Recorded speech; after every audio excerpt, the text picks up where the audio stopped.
man is not an instinctual creature as you've been reading about in especially the Weider magazines. Instincts cannot coexist in a creature whose fundamental defining characteristic is his conceptual or cognitive faculty, which can only be used by a volitional choice. Instincts, audience, are a form of knowledge that is hardwired into animals and therefore guides them not volitionally by choice, but automatically and unerringly.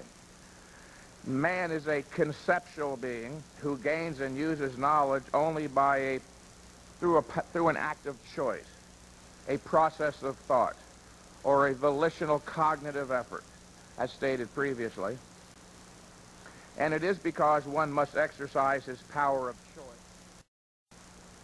specific effort of will to initiate and sustain a process of thought that many just refuse to do it. They apparently find the effort involved too much or not to their liking.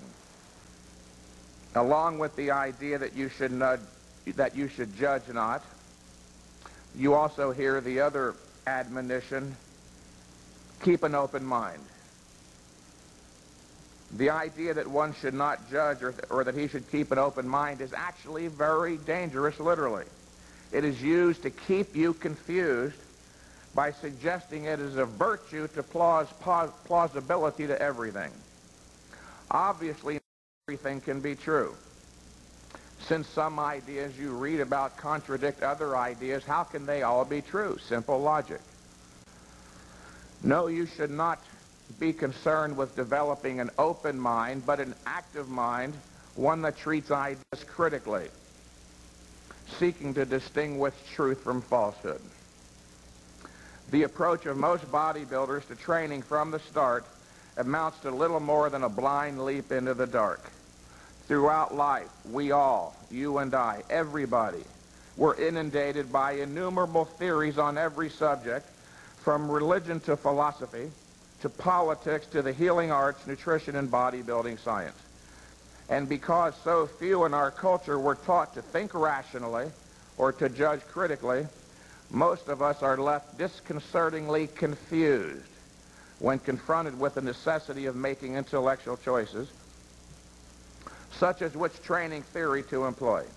Can you imagine you imagine all the editors and publishers and writers of all the magazines stay up burning the midnight oil, searching the truth in everything they write? Of course not. Because obviously, logically, you don't have to be a genius. We all know this on some level of awareness. Human intelligence, not instincts, is what makes it possible to understand anything at all, including exercise or bodybuilding science. I will not talk down to you today on the assumption that you, the audience, so lack intellectual depth that you are incapable of exercising the mental effort required to integrate knowledge of a higher order. Nor will I insult your intelligence by expecting you to accept anything that I, Mike Mentzer, have to say merely because I won a handful of bodybuilding contests. So what? Big deal. We have scores of bodybuilders who have won more contests than I have, and they couldn't even spell or define the word exercise science. Nor will I bore you with the type of intellectual pablum or baby food you've read so often in some of the muscle magazines. Just in case you hadn't noticed, the vast majority of articles written on the subject of training consist of little more than a series of arbitrary, biblical-like commandments. Thou shalt perform of this exercise, and thou shalt perform 5 sets of that one. Why? Never any reason. Blank out. No logic, no explanation. A mere passionate discharge of the arbitrary contents of one's subconscious onto a piece of paper is just that. Intellectual vomit. Unless Pollock and his people are here, I would say we're all members of the species human beings,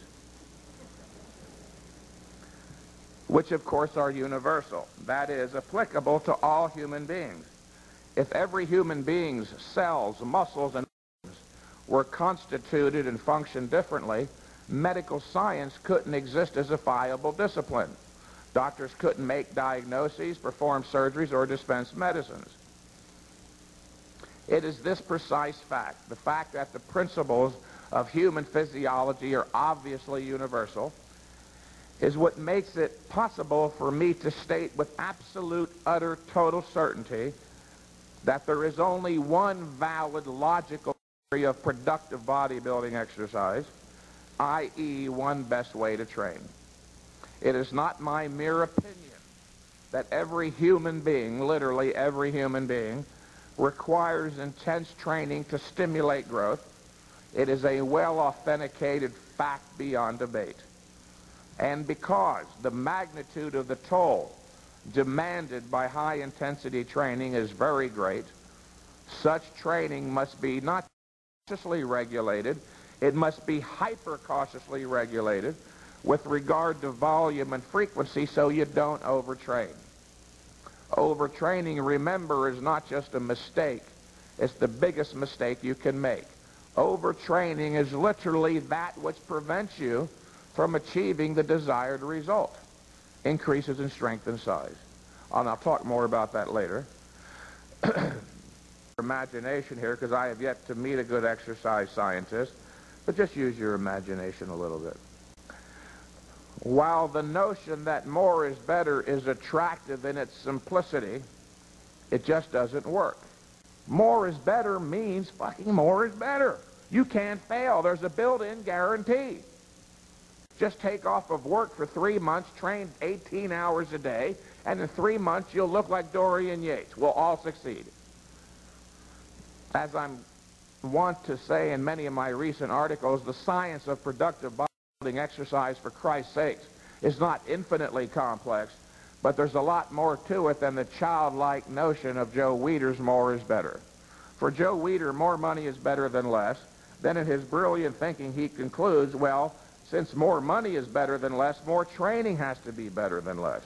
So there you are, the obvious tenuity, the monumental absurdity of the volume argument, all wrapped up in a singular, childlike, stupid notion that more is better. As I tell some of my clients, the idea more is better only has validity when it comes to money and pretty girls. It has very little or nothing to do with exercise.